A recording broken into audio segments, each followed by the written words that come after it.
พื่อเป็นการจัดตั้งพันธุ์ขยายเนื้อในมติกองประชุมใหญ่ครั้งที่7ของคณะบริหารศูนย์กลางพรรควางออกนั้นคือสู่สนผลิตข้าวให้ได้ 2.4 ล้านตันในปี 2002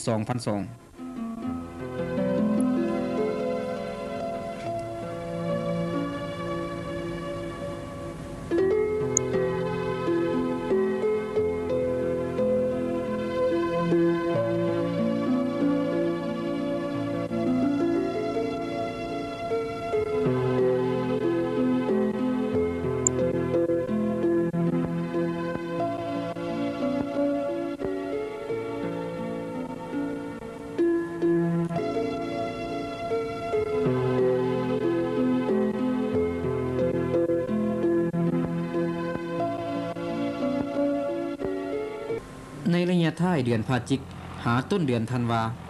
ก็แม่นเป็นระยะตกกล้าฤดูนาแสงของชาวเกษตรกรผู้ที่ทำการผลิตโดยเริ่มต้นแต่หัวทีเพื่อให้ทันฤดูกาลแต่ชาวเกษตรกรหากตกกล้าซักซ่าก็จะเฮ็ดให้คุณภาพของเขาตกต่ำและเฮ็ดให้การลงมือเฮ็ดนาปีก็ถูกซักซ่าไปตามๆกันโดยเฉพาะในทงนาที่สามารถเฮ็ดการผลิตได้ทั้ง2ฤดู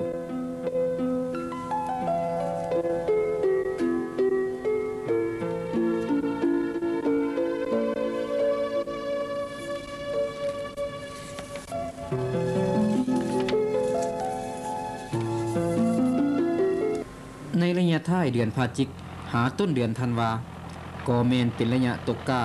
ฤดูนาแสงของชาวเกษตรกรผู้ที่ทำการผลิตโดยเริ่มต้นแต่หัวทีเพื่อให้ทันฤดูกาลแต่ชาวเกษตรกรหากตกกล้าซักซ่าก็จะเฮ็ดให้คุณภาพของเขาตกต่ำและเฮ็ดให้การลงมือเฮ็ดนาปีก็ถูกซักซ่าไปตามๆกันโดยเฉพาะในทงนาที่สามารถเฮ็ดการผลิตได้ทั้ง2ฤดู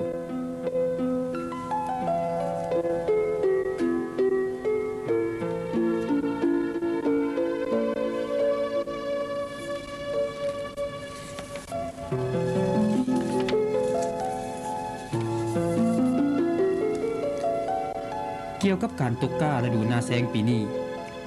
ให้ได้รับผลผลิตสูงพร้อมทั้งมีคุณภาพดีหลีกเว้นจากพยาธิและแมงไหม้ที่จะทำลายข้าวของพวกท่านนั้นการคัดเลือกเม็ดพันธุ์แม้นมีความสำคัญหลายโดยเฉพาะเกี่ยวกับปัญหาพยาธิเงาเน่าซึ่งผ่านมาได้แพร่ลามในหลายท้องถิ่นแต่ย้อนความบ่เอาใจใส่คัดเลือกเม็ดพันธุ์ที่ดีจึงเป็นสาเหตุหนึ่งที่เฮ็ดให้พยาธิดังกล่าวแพร่ลามขึ้นสักไสและสามารถสังเกตเห็นได้ในตะกร้าหาเข้าแต่ก่อสูงสุดแต่ชาวเกษตรกรบ่เอาใจใส่แต่หัวทีในปีต่อๆไปก็จะแพร่ลามอีกเพื่อป้องกันและปราบปรามพยาธิดังกล่าวนี้ทางรายการส่งเสริมเกษตรกรรมก็ได้นำเอาเทคนิคและวิธีการต่างๆมาเสนอต่อทานมีอยู่2วิธีเช่น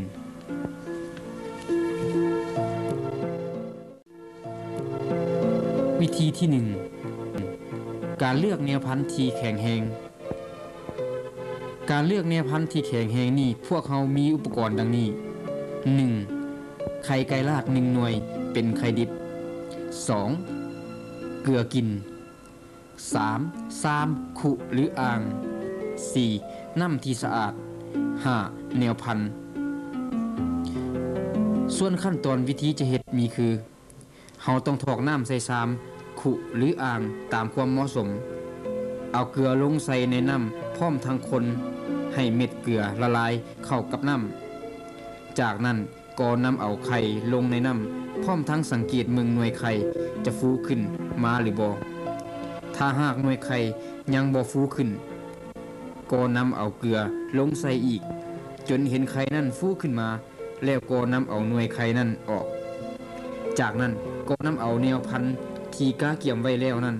ทอกลงใส่พร้อมทั้งคนพวกเขาก็จะเห็นเม็ดข้าวที่รีบเครื่องรีบหรือเม็ดที่บ่สมบูรณ์ฟูขึ้นมาแล้วก็ซาวออกทิ่มปาไว้แต่เม็ดที่จมในน้ำและก็เทน้ำออกอีกต่อมาเฮาก็นำเอาเม็ดพันธุ์ที่สมบูรณ์นั้นไปล้างน้ำที่สะอาด1-2 ครั้งเพื่อล้างน้ำเกลือออกแล้วจึงนำเอาไปแช่น้ำสะอาดปะไว้24 ชั่วโมง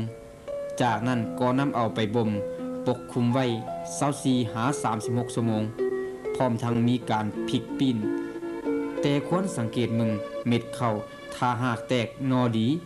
แล้วก็นำเอาไปหว่านใส่นานก้าหรือตาก้าที่ได้ก้าเกี่ยมไว้แล้ว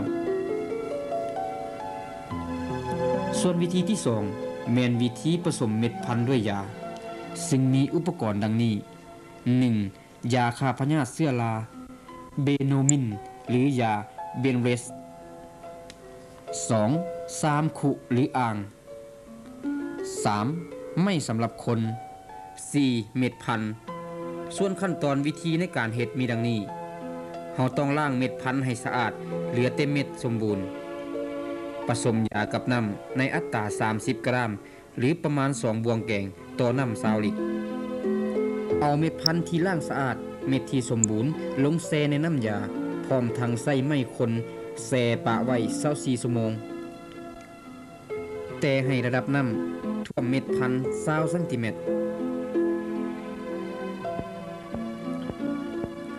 อีกต่อมาก็นำเอาเม็ดพันธุ์ดังกล่าวไปล้างน้ำให้สะอาดแล้วก็นำไปบ่มปกคลุมไว้24หา36ชั่วโมงเช่นกัน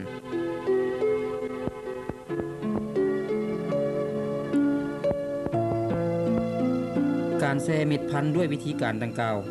แม้นมีประสิทธิภาพสูงกำจัดพยาธิเงาเน่าได้ถึง 95% หรือถ้าหากยังปรากฏเห็นอยู่ตามทุ่งนาของพวกทานแม้นต้องได้ระดมกันลกออกให้หมดเพื่อกำจัดบ่ให้มีการแพร่ลามตื่มอีกและบ่ดนพยาธินี้ก็จะหมดไปเอง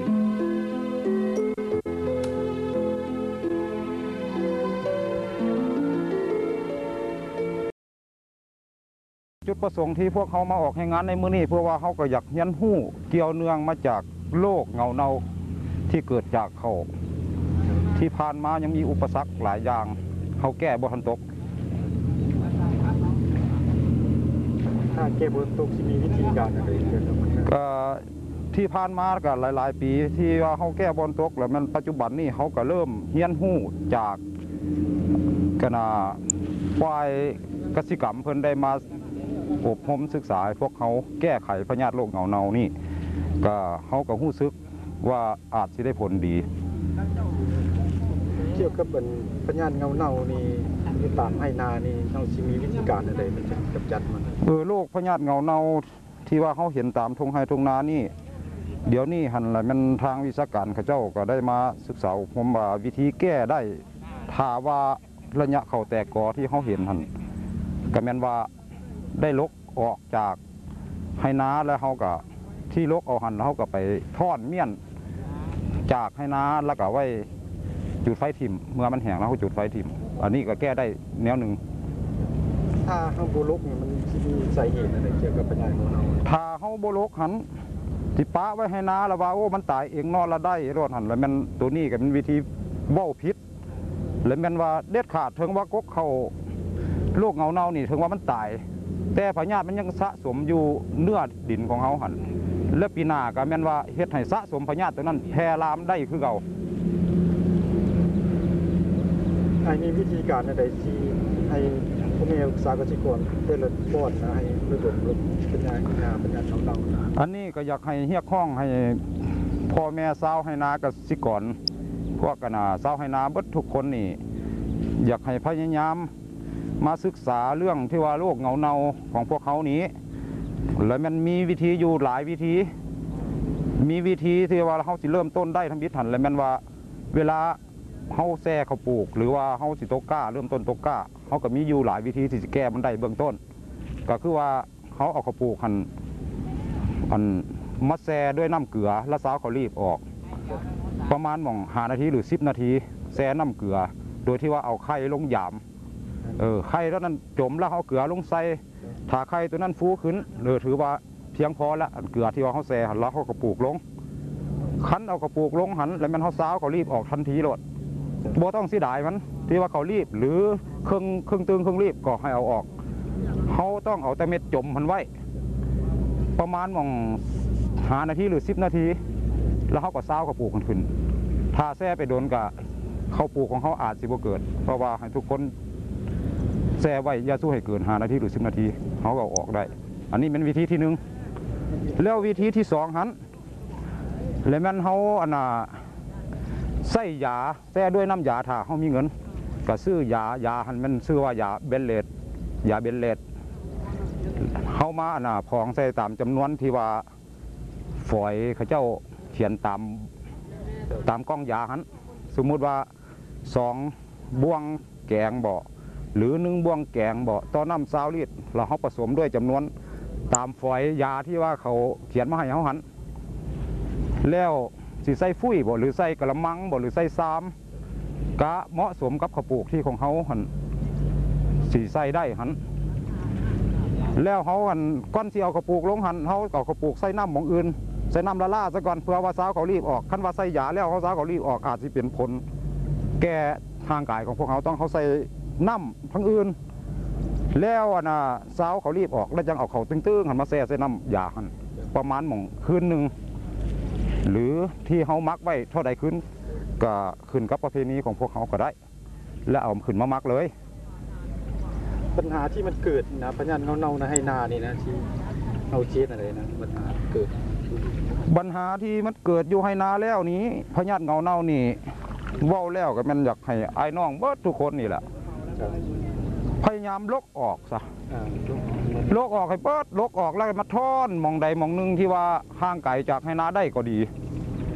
แล้วเขาเอาไปสุมไฟถิ่มโบแมนลกแล้วเสียวไปยัดลงตุ่มให้นาอันนั้นก็แมนสะสมพญาติไว้ได้คือเก่าเลยแมนทั้งที่ดีเลยแมนเอาไปท่อนหัวมองใดมองหนึ่งแล้วเขาก็เอาจูดไฟซะเพื่อเฮ็ดให้พญาตินั้นบ่ให้มันแพร่ลามไปหลายกว่าเก่า